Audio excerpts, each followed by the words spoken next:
En este episodio de City in the Soul, Kai Schwimmer entrevista al Dr. Ralph Hancock de la Universidad Brigham Young. ¿Ha sido el cristianismo absorbido por la igualdad o la equidad, sustituyendo al bien y al mal? ¿Cuál es el lado peligroso de la compasión cristiana y tenía Nietzsche razón sobre el cristianismo moderno? Este episodio es traído por Fathom the Good, un currículo de educación en casa enfocado en la cuestión del bien. Cerca del aniversario 250 de Estados Unidos, ¿somos fieles a esos principios?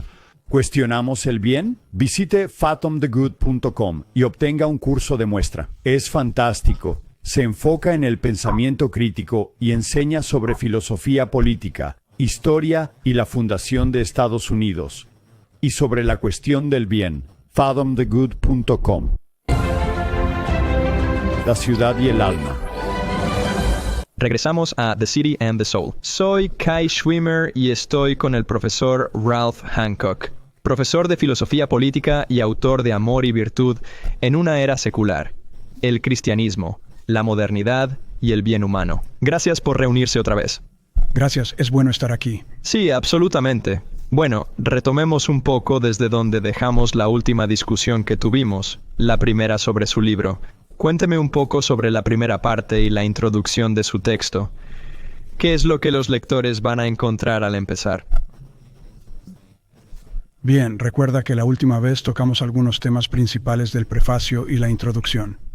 Y realmente el problema que intenté plantear allí fue que realmente se reduce a cómo la idea de igualdad se volvió extrema y cómo se ha desvinculado de cualquier idea de virtud, el bien común y obedecer mandamientos.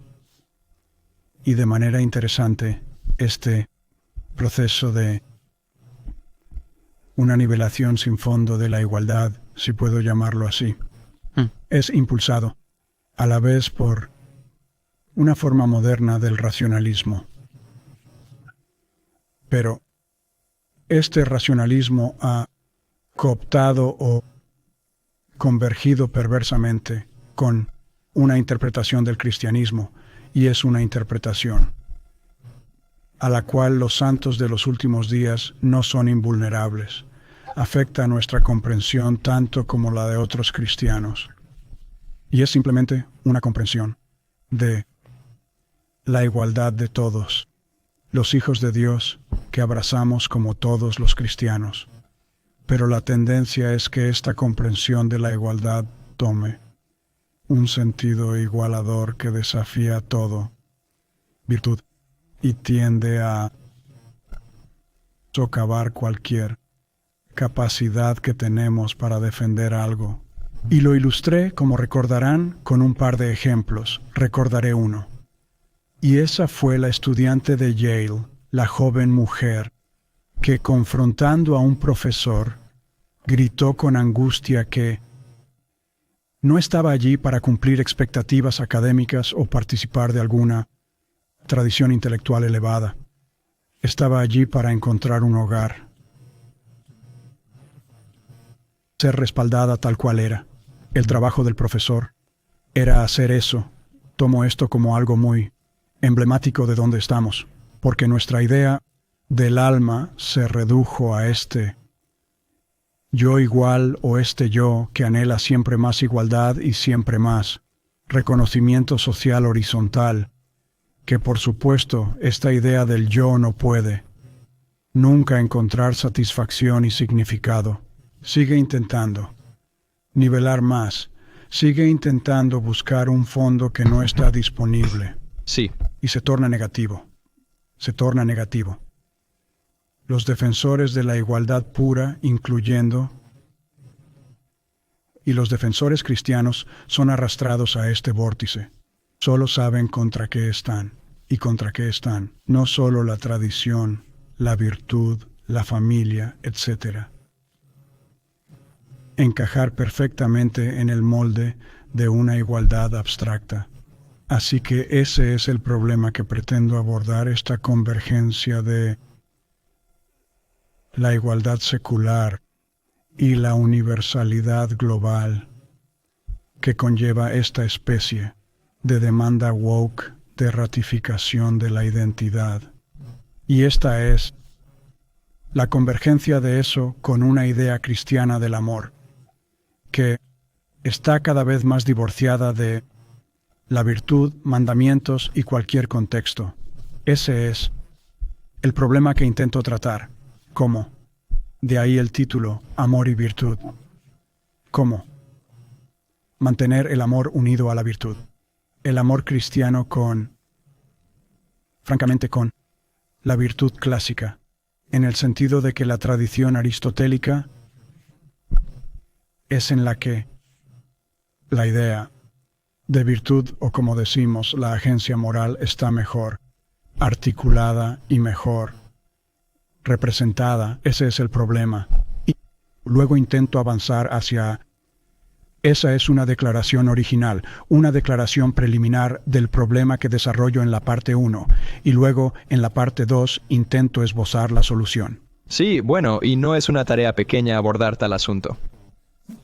Pero a medida que los lectores comienzan a leer, ya sabe, el primer capítulo de su libro, encontrarán un nombre, francés, creo, al menos suena así. ¿Y estoy pronunciando correctamente, Pierre Menand? Probablemente no necesites decir la T, Cher Manon. Muy bien. Si quieres hacerlo en francés real, debes lograr el sonido nasal, que puedes probar. Manon. Bien, ahí está. No insistiremos en Manon. Está bien. Menand. Está bien. Entonces cuéntanos un poco. ¿Quién es Pierre Menand? ¿Por qué confías en él? ¿O lo mencionas constantemente? Parece que hay un par de franceses a los que haces mención. Correcto. Bueno, estoy fundamentado en filosofía francesa como Alexis de Tocqueville, fuente clave para Pierre Manon. Simplemente pienso que hay mucho ahí que es muy perspicaz sobre la condición humana. Y sí, amo el idioma francés, así que eso es parte de la atracción. Pero Pierre Manon es un filósofo político francés contemporáneo. Algunos lo consideran el mayor filósofo político vivo. Ciertamente no disentiría de eso. Pero él también es un amigo personal un poco mayor que yo, quien se jubiló hace unos años. ¿Puedo decirlo en francés? Desde Sí. la Escuela de Altos Estudios en Ciencias Sociales, la Escuela de Estudios Avanzados donde él enseñó mucho tiempo. Y él fue alumno y asistente de investigación de Raymond Aron, escrito A-R-O-N. Aprendió mucho de Leo Strauss, de quien aprendí mucho, el gran emigrado alemán en América, el filósofo político Leo Strauss. No reseñaré las obras de Pierre Manon. Fue estudiante de un crítico del racionalismo moderno y, como Tocqueville, amigo del liberalismo, pero con una cautela sobre la resaca de la igualdad. Uno de sus libros recientes era Ley Natural y Derechos Humanos, que traduje y ayudé a introducir, por cierto. Y extraigo mucho de ese libro, analizo ese libro. Mucho. El lector no académico desearía que yo soltara lo que tengo que decir y no entrara en esta conversación bastante compleja con un colega, pero es importante tener precisión sobre las ideas y justificarlas. Y una idea central de Manon que encontré bastante sorprendente y original cuando la vi en Ley Natural y Derechos Humanos, una idea central es la noción de que el problema con el moderno liberalismo y su influencia en el cristianismo es lo que llama la hipertrofia teórica. Hipertrofia, el griego, el crecimiento excesivo. Para mí, levantas pesas, ganas músculo. Es el único contexto donde escucho eso, Hipertrofia, sí. sí. Yo tenía ese problema muscular también. Pero, ¿qué es esa hipertrofia de la teoría entonces? Llévanos un poco hacia eso. Bueno, la idea central es simple, pero las ramificaciones son realmente de gran alcance. La idea es que nuestras teorías, nuestras ideas, ya sea en la forma del racionalismo moderno en particular o en la teología cristiana, donde los santos de los últimos días encontrarán resonancia. El problema es que nuestras explicaciones de lo que es bueno, la virtud, el bien, el sentido humano, se convierten en teorías que luego somos ansiosos por hacer sistemáticas y cerradas, y se podría decir cerradas y dogmáticas, pero las mismas ideas y términos que nosotros, en la tradición occidental en general, que nosotros hemos desarrollado, creado para explicar el bien humano e iluminar la estructura de nuestra existencia. Las teorías se vuelven hipertróficas, sobrepasan la experiencia y forman una costra que nos impide acceder a la experiencia misma. Debo explicar que Pierre Manon está arraigado en la tradición católica aristotélica, que por supuesto incluye a Tomás de Aquino, pero él elige no ser un teólogo tomista sistemático. Por eso lo llamo un aristotélico cristiano. Es católico practicante, pero cree que Aristóteles es aún la mejor fuente en muchos aspectos para entender nuestra existencia moral y política, y desea recuperar esa comprensión aristotélica de la naturaleza, incluyendo la virtud, dentro de un marco cristiano. De ahí viene. Bueno, sí. Entonces, llévanos un poco hacia estas ideas que estabas discutiendo. Por supuesto, creo que lo que describes es esta sobreintelectualización, quizás, en la que la gente cae donde, ya sabes, empiezas a perder el bosque por los árboles. Pero tu libro también toca cosas que son, ya sabes, muy accesibles, ¿verdad? Como estas ideas que escuchamos mucho, amor, virtud, discutidas con frecuencia. Así que, ya sabes, llévanos un poco hacia dos personajes, por supuesto, famosos tanto en la religión como en la filosofía política. Estos personajes, Maquiavelo y Martín Lutero. Bueno, este es un rasgo muy llamativo del argumento de Manon que relato con detalle, porque creo que llega al corazón del problema del amor y la virtud de una manera única. Y de nuevo estoy participando en estos combates textuales académicos, pero agradezco que reconozcas que mi preocupación y objetivo, creo, es oportunos y urgentes, como nuestra creciente incapacidad para defender la virtud o defender algo, familia, Dios, país, etc. Nuestra capacidad de defender las cosas buenas está cada vez más socavada por esto, por el tipo de universalismo plano del amor, que cada vez carece de contenido. Sí, lo que no se entiende bien no puede ser defendido adecuadamente, ¿correcto? Correcto. Mi propuesta es: el problema del racionalismo moderno es, en el fondo, un problema cristiano, y creo que podemos.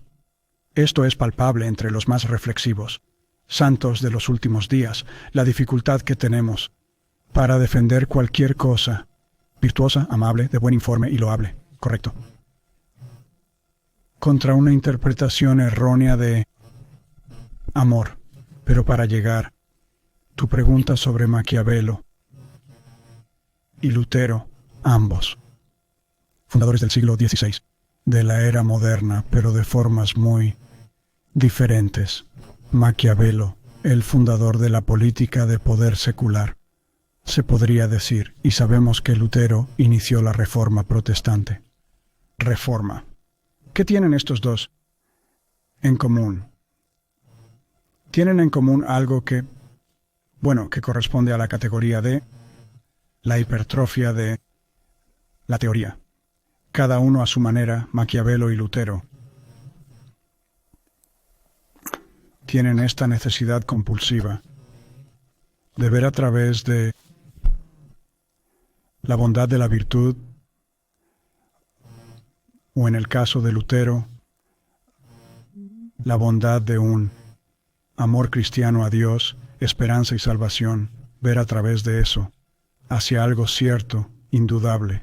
Así que en el caso de Maquiavelo, esto lleva a la idea de la verdad efectiva. Olvida la virtud y la bondad intrínseca elevada y difícil de articular, y bajémoslo a una verdad controlable. Eso parece opuesto a Lutero, pero aquí está la clave. Ambos están contra la bondad de la virtud, o para ponerlo en términos históricos, ambos están contra Aristóteles y contra Tomás de Aquino, el cristiano, bautizador de Aristóteles, si se quiere. En el caso de Lutero sabemos esto en la forma de su insistencia en la salvación solo por la fe, y los santos de los últimos días rara vez reconocen lo radical que es Lutero en este punto. Lo vemos como un precursor de la Reforma, y posiblemente en algún sentido histórico indirecto, obviamente la Reforma. Preparó el camino, influyó en la libertad religiosa y en América, sí, es cierto. Pero en términos teológicos, Lutero y Calvino, quien lo siguió en muchos aspectos, estaban lo más alejado posible de la visión de los santos de los últimos días sobre el albedrío moral, o de la visión aristotélica del bien o la virtud intrínseca. Lutero insistió totalmente en que el ser humano es por naturaleza incapaz de todo bien. Así que nuestra obediencia, rituales, nada. Para hacernos justos, solo nos cubrían con la justicia de Cristo y de ninguna manera nos transformaban de forma intrínseca ni nos encaminaban a una mejora moral real. Esto es lo que Manent objeta, y por eso ambos caen en la categoría de hipertrofia de la teoría, porque de diferentes maneras cada uno quiere ver a través, reducir, apartar la bondad difícil de explicar de la virtud. Sí, bueno, y lo que mencionaste es interesante. Es algo que he contemplado mucho, y tocamos esto, por supuesto, en el primer episodio que hicimos. Y esta tendencia de los santos de los últimos días es simplificar en exceso, o quizás a poner demasiado binario en estos temas de filosofía frente a religión, o ya sabes, algunos de estos personajes históricos, como mencionaste con Lutero, a ponerlos en esta caja de cómo llevó a la Reforma, es bueno. Y con la Iglesia Católica era, ya sabes, más tradicionalmente, iglesia grande y abominable, siempre mala. Y creo que hay espacio para una perspectiva más amplia, o más matizada entre los santos de los últimos días, que reconozca cómo, y por eso creo que la filosofía, siendo la variable perfecta para unir todo, la forma en que hay algunas de estas ideas que existen de manera muy diferente entre diferentes teólogos, incluso de la misma fe. Ya sabes, la forma en que Tomás de Aquino y Agustín tratan la idea de las virtudes es muy diferente. Así que agruparlos a todos tal vez lleva a una discusión menos productiva. Bueno, y sobre todo, la caja que usamos para unirlos es, diría esencialmente en sentido amplio, una caja progresista. Tiene que ser esto. Si Dios estaba guiando hacia la restauración del Evangelio, debió ser mediante pasos progresivos de mejora. Por tanto, Lutero es mejor que las cosas que le precedieron, y todo va en una dirección progresiva, lo cual es una mentalidad peligrosa. Ya ves el peligro. Entonces nosotros asumimos que algo se autodenomina progresista o rechaza el pasado. Es bueno, sí, ciertamente, y creo que esta manera de pensar nos expone a un gran riesgo, y a veces tienes conversaciones donde la conclusión se presupone, ¿verdad?, en esa idea de progreso. Es como, bueno, ¿cómo puedes estar en contra del progreso? Es algo bueno, está en el nombre, es a lo que creo que se reduce la conversación. Y gran parte de nuestro vocabulario está impreso por esto. Hacia adelante y atrás, el lado correcto de la historia, el inicio de la sabiduría. Ya sea para los santos o los sabios de hoy, aquel que quiera ser más sabio es identificar ese vocabulario y dejar de usarlo. Quiero decir, Leo Strauss. En un bello ensayo titulado Progreso o Retorno, Leo Strauss indica que la oposición entre lo bueno y lo malo es sustituida cada vez más por la oposición entre progreso y reacción. Alexander Solzhenitsyn dijo lo mismo. Tal vez Strauss lo obtuvo de Solzhenitsyn, pero eso es un desastre moral y religiosamente sustituir la categoría básica de bien y mal por categorías de progreso y antiprogreso o reacción, estar del lado equivocado de la historia. Ciertamente. Muy bien. Bueno, profundicemos un poco ahora en otra frase que aparece a lo largo, que es la religión de la humanidad. ¿Cómo definirías qué es esta religión de la humanidad? La religión de la humanidad nombra perfectamente la convergencia, diría, que opera a nivel profundo para tantos de nosotros entre metas del humanitarismo progresista o progresismo secular y las metas del cristianismo. Nosotros cada vez más interpretamos la esencia del cristianismo en un marco progresista, globalista, humanitario. Al pensar inmediatamente en amar a nuestro prójimo o hacer el bien al prójimo, cambiamos a una mentalidad de humanitarismo global guiado por compasión. Ahora sería una tontería hablar contra la compasión, pero la interpretación del amor como, diré, compasión materialista es en un gran problema. Nuestra idea del amor ha sido nivelada, de forma que vemos dos puntos. Consecuencias de esta nivelación de la compasión, o podrías decir esta separación del segundo mandamiento, amar al prójimo, del primer gran mandamiento, amar a Dios. Por una parte, nuestra interpretación de lo que significa actuar por amor es cada vez más nivelada y materializada. Significa ayudar a otros en su bienestar físico y seguridad, lo cual, claro, es siempre bueno y parte de la compasión, pero se extiende fácilmente a ratificar la identidad o coincidir desde el principio con cualquier persona que sufre el diagnóstico de su o sufrimiento, ratificando la idea de alguien sobre su propia autoexpresión y lo que requiere. Esto va junto al segundo elemento de esta nivelación, que es específicamente el elemento globalizador que tiende a restar importancia al amor familiar. País. Este es un punto muy fuerte de Pierre Manin. Toda acción moral real presupone una comunidad compartida, con una visión compartida del bien en la que esa acción funciona y es coherente y comparte una visión común del bien. Dios, familia, patria.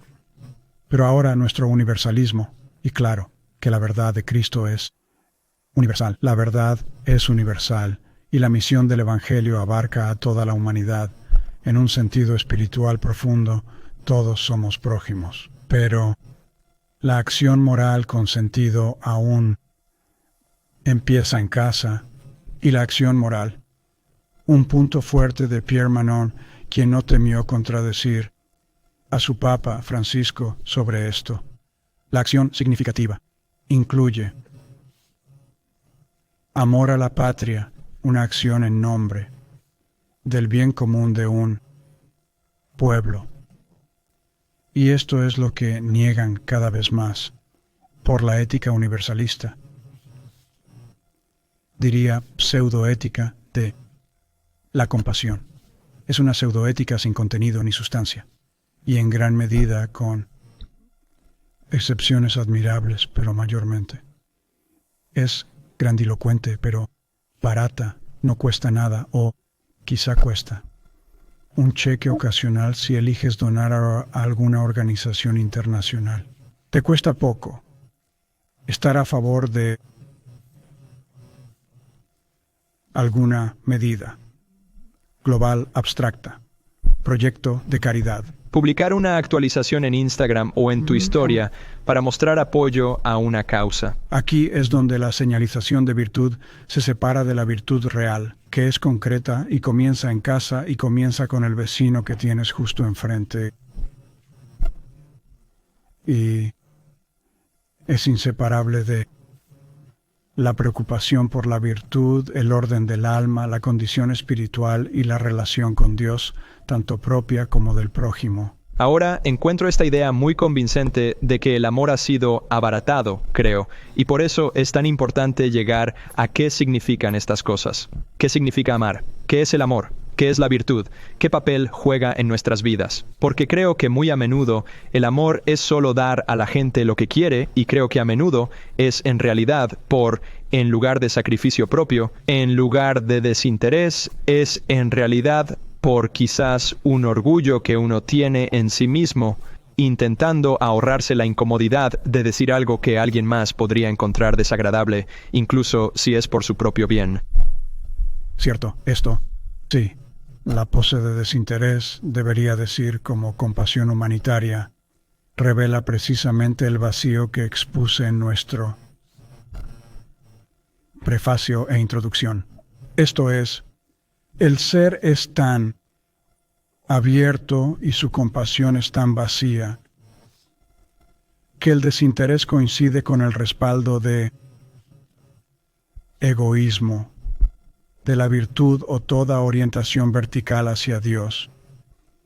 Ha sido eliminada, y eso significa que el contenido de nuestra compasión humanitaria, universalista y altruista resulta débil e inestable, en mejor.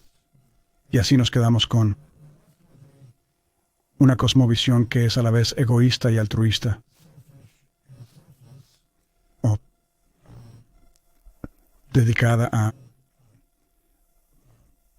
ilimitada autoexpresión y la validación de identidades por un lado y a alguna consideración abstracta por el prójimo.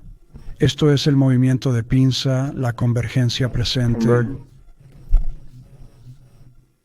socavando nuestra confianza en la virtud. Así que jamás entenderemos el significado de amor. Es una energía mística y hermosa que nunca explicaremos, pero creo que debe mantenerse unida con una más concreta y confiada idea de virtud. La alternativa es algo como, quiero decir, la visión del mundo que fue muy bien expresada por John Lennon allá en los años 70 con su himno al humanitarismo secular, que es, ya sabes, la canción Imagine. ¿Sigue siendo conocida? Sí, lamentablemente sí. Imagina que no hay cielo ni infierno, solo el cielo. Imagina a la gente viviendo el hoy y compartiendo la riqueza. Si lo hallas hermoso, tu alma ha quedado plana. Si te parece bello que no haya nada por qué vivir, sino que cada uno haga lo suyo y esté cómodo obteniendo lo que quieren, creo que la crítica de Nietzsche al cristianismo obtiene. Nietzsche argumentó.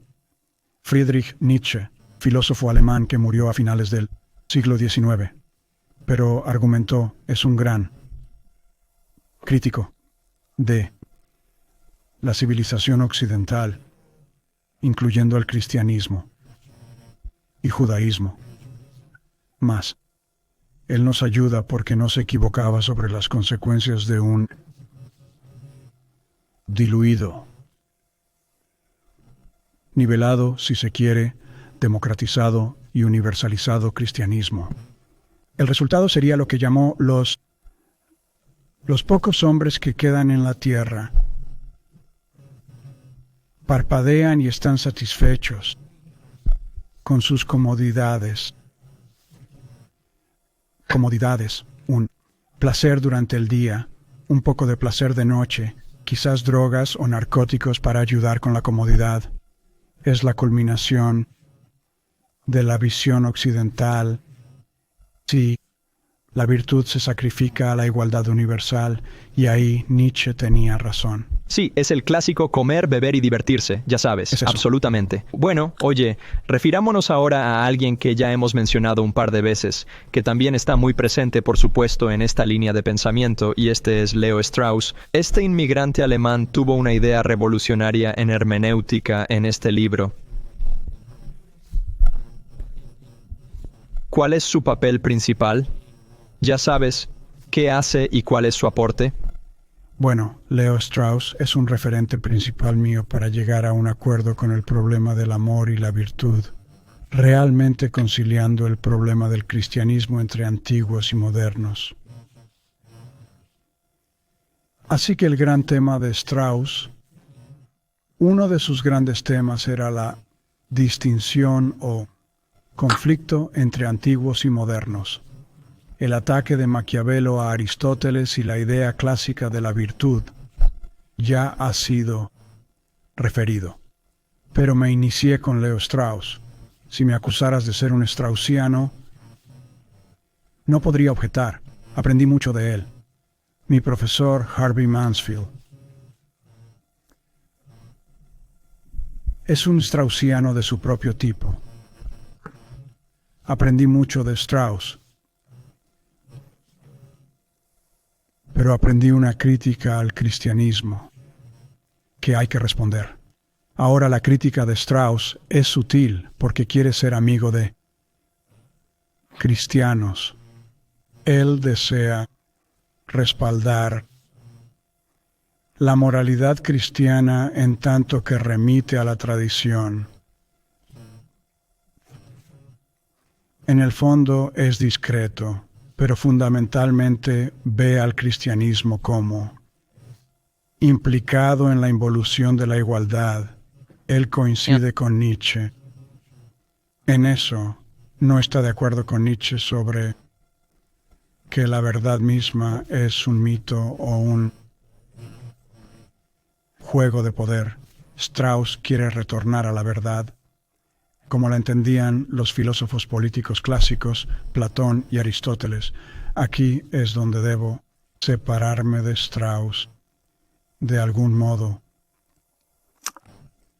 al argumentar que Strauss ha respondido a la pregunta de cuál es la sustancia última del bien y por tanto lo verdadero, bien inherente a nuestra aspiración a la virtud. Y su idea es la vida de la filosofía pura misma, la vida autosuficiente de contemplación, la armonía de la mente con lo que suelo llamar en mis clases, la idea de divinidad como necesidad racional e impersonal. Así que Strauss es un acérrimo clasicista, fidelidad a una idea de la autosuficiencia de la razón, no en sentido moderno, sino en el clásico, contra el racionalismo moderno y tecnológico actual. Cuestiona incluso al cristianismo por su visión que uno lleva al otro. Él piensa, como Nietzsche, que el cristianismo está involucrado en el carácter socialista, igualitario y nivelador de Occidente. Somos cristianos, debemos saber responder a Leo Strauss y eso intento. En este capítulo, y realmente la respuesta, el argumento debe ser complejo para acordar.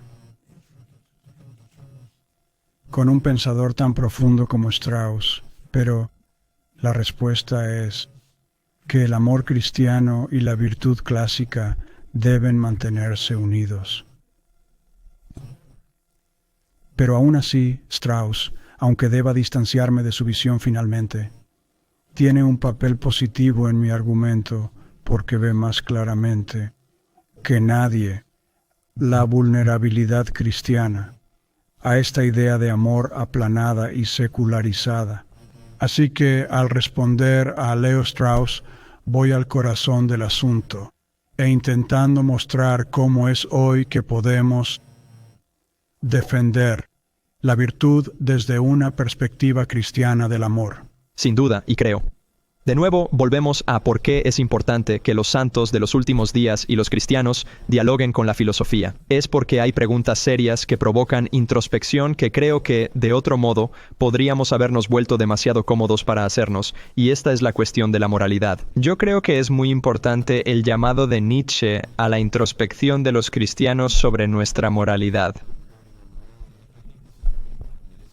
Estamos viviendo esta vida virtuosa, tal como la vemos, por fortaleza, por el hecho de que es difícil. Y a pesar de la dificultad, o pese a la dificultad, pondremos el esfuerzo y lo haremos. ¿Lo hacemos porque es más fácil para nosotros? Y porque Nietzsche diría, lo hacemos por resentimiento hacia lo noble, hacia los virtuosos, lo hacemos por resentimiento democrático a la excelencia, y ese es el problema, en cierto modo, en que el cristianismo ha sido vulnerable a la tentación del resentimiento, lo cual es otra forma de decir igualitarismo, nivelación y hostilidad hacia la excelencia o virtud. Ciertamente y obviamente no pretendemos especular teológicamente, pero sabemos al menos que, incluso desde una existencia preterrenal, hay cierta desigualdad de almas, hay nobles y grandes, y por eso creo que esta cuestión de aspirar a ser mejores, creo que es natural. Bueno, quiero decir que amar la virtud también es importante. Una forma profunda, diría yo, de la cuestión de la igualdad y la desigualdad, y hay verdades en ambas, y ambas verdades están presentes en el Evangelio, incluyendo en la restauración.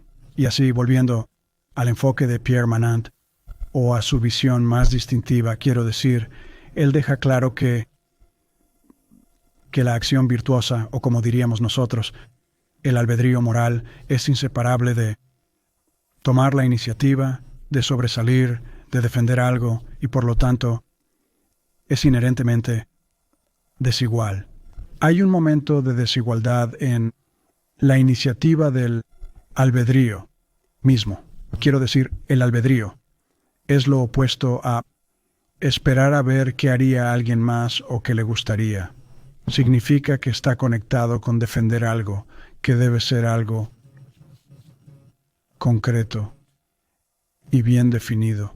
Aunque reconocemos nuestra posible equivocación o falta de verdad absoluta, moral, espiritual, política, lo que sea, aún debemos actuar con confianza ante Dios.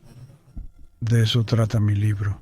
Absolutamente. Bueno, muy bien. Así que hoy hemos tocado un poco muchos temas. La religión de la humanidad, Pierre Manant, también hemos tocado a Leo Strauss y algunos temas generales de su libro. Pero ¿hacia dónde vamos? ¿Qué podemos esperar en el próximo episodio? Bien, bueno, recuerde todas estas aventuras académicas que disfruto, estoy en ese negocio, pero en realidad todas están dirigidas al propósito de aclarar el amor y la virtud, y mantenerlos unidos. Amor y virtud en una era secular, ¿verdad? Cristianismo, modernidad y el bien humano. ¿Cómo podemos mantener el bien de la virtud dentro de un marco cristiano de amor y humildad y la conciencia de que dependemos finalmente de Cristo para nuestra salvación? No. A diferencia de la de Leo Strauss, afirmación de filosófica de la posibilidad al menos de autosuficiencia filosófica, sabemos que en última instancia dependemos de un poder superior a nosotros. Así que en la primera parte he planteado el problema, articulado el problema con la ayuda de Pierre Manant y Leo Strauss. Luego, en la segunda parte, Me muevo más a profundizar en la solución, siendo un poco más específico y concreto en la solución. Y aquí de nuevo, construyo sobre el trabajo de Pierre Manent. Construyo sobre lo que llamo su aristotelismo cristiano, porque creo que es algo de lo que los cristianos de hoy deben aprender, y no excluyo a los santos de los últimos días de esto. Recomendación. Necesitamos aprender a apreciar la bondad natural de la virtud como base inicial para comprender de un amor integral y cómo es que eso se desarrolla en la práctica. Lo abordo especialmente en esta parte 2, donde Pierre Manent desarrolla esto, aristotelismo cristiano en respuesta a la hipertrofia, el exceso de teoría, que es a la vez algo de la razón moderna y un problema teológico cristiano. Me alegra que tratemos estas preguntas clave, como dijo José Smith. Si fallas al inicio, es muy difícil acertar después. Así que debes empezar correctamente. Profesor Hancock, gracias. Gracias a todos por ver este episodio. Asegúrense de ver el siguiente, donde trataremos preguntas importantes. Y claro, más sobre amor y virtud en una era secular. El libro es, de nuevo, Amor y virtud en una era secular, cristianismo, modernidad y el bien humano. Gracias. Gracias, Guy. La ciudad y el alma.